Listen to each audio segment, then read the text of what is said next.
जय भारती। नमस्कार। आज हम लोग गोत्र का रहस्य समझने का प्रयास करेंगे। क्या हम सब एक ही ऋषि परिवार के सदस्य हैं?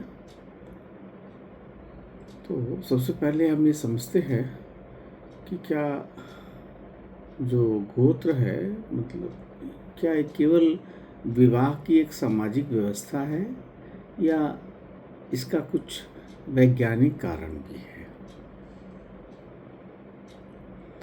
तो जो गोत्र है वह एक वैश्विक परिवार की संरचना है।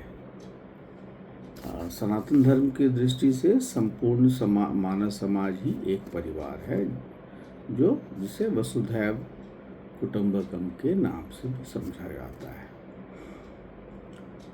परंतु इस विशाल परिवार को व्यवस्थित करने के लिए हमारे ऋषियों ने 7 मुख्य भागों में इनको विभाजित किया, जिसे हम गोत्र कहते हैं।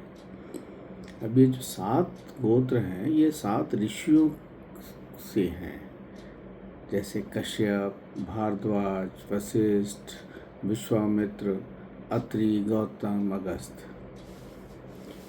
तो अब हमें एक चीज़ समझना है कि जो गोत्र और कुल दोनों में अंतर क्या है।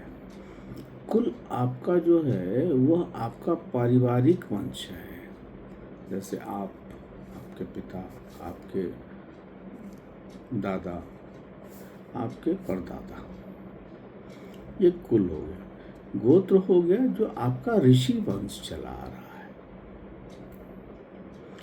तो दो व्यक्ति अलग अलग कुल से हो सकते हैं, दो व्यक्ति अलग अलग कुल से हो सकते हैं। उनका नाम, परिवार, उपनाम सब अलग हो सकता है, परंतु यदि वो एक ही गोत्र के हैं तो वह वैदिक दृष्टि में वह भाई बहन माने जाते हैं, और इसीलिए सगोत्र विवाह जो है वह मना है, निषिद्ध है। अब विज्ञान भी इसके बारे में क्या कहता है? तो आधुनिक विज्ञान विशेषकर जो जेनेटिक्स है यह बताता है कि सेम लीनिएज में विवाह करने से जो जेनेटिक डिसऑर्डर्स है उसकी संभावना बढ़ जाती है। मतलब जो समान पितृवंश है उसके अंदर विवाह नहीं करना चाहिए। यह बात हमारे ऋषियों को हजारों हजार वर्ष पहले यह बात उनको पता था, और उन्होंने इसको एक सामाजिक नियम के रूप में स्थापित कर दिया। इसको हम लोग भागवत गीता के संदर्भ में समझने का प्रयास करते हैं। तो यहाँ जब अर्जुन युद्ध भूमि में कौरव सेना के समक्ष खड़े हैं तो वह केवल युद्ध की बात नहीं कर रहे हैं, वह एक श्लोक है उसे भी हमें समझना चाहिए, जो श्लोक के विषय में अर्जुन ने कहा है। तो प्रथम अध्याय का 40वां श्लोक है। वो कहते हैं अर्जुन कि कुल क्षये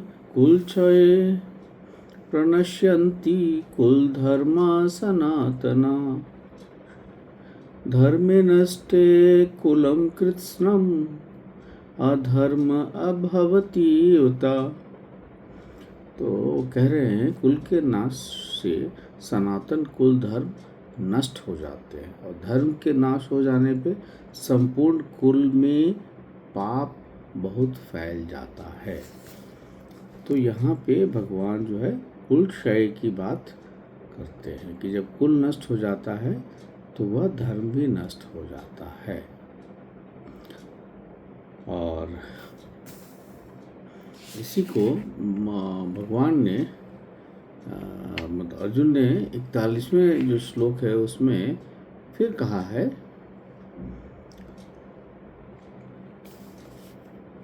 भगवान कहते हैं अधर्माभिभवात् कृष्ण प्रदुष्यन्ति कुल स्त्रियः, स्त्रीषु दुष्टाशु वार्ष्णेय जायते वर्णशंकरा।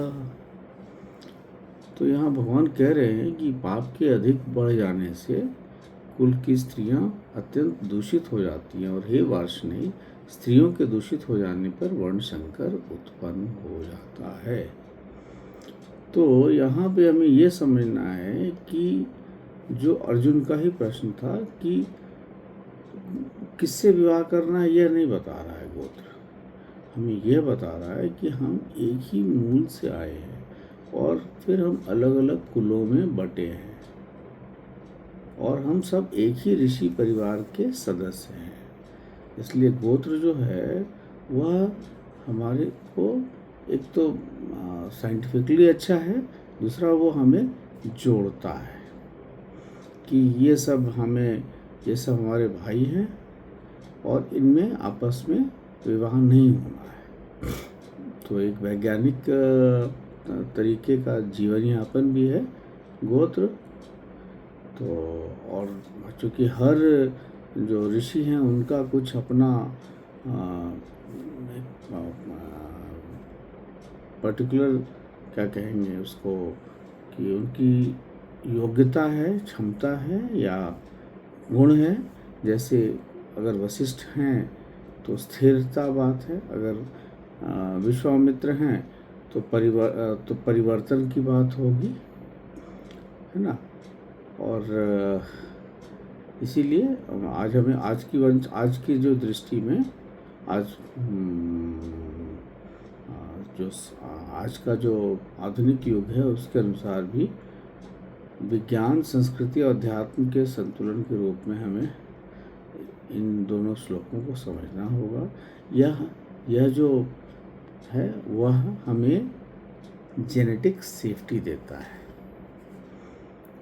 यह एक सोशल स्ट्रक्चर भी देता है और एक आइडेंटिटी भी देता है और यह बताता है कि हम लोग एक परिवार से ही उसी परंपरा के भाग हैं। यद्यपि हमारा कुल अलग होगा, कोई ब्राह्मण कुल का होगा, कोई क्षत्रिय होगा, कोई वैश्य होगा, परंतु वो सब एक ही महान परंपरा के भाग हैं। तो गोत्र जो है, अब इसमें आपको ये भी है कि क्या उस ऋषि के जैसा आपका जो जीवन है उस तरह व्यतीत हो रहा है, यह भी एक सोचने का ये है तरीका है कि हाँ, हमें इस तरह भी सोचना चाहिए कि यदि हम एक संत ऋषि के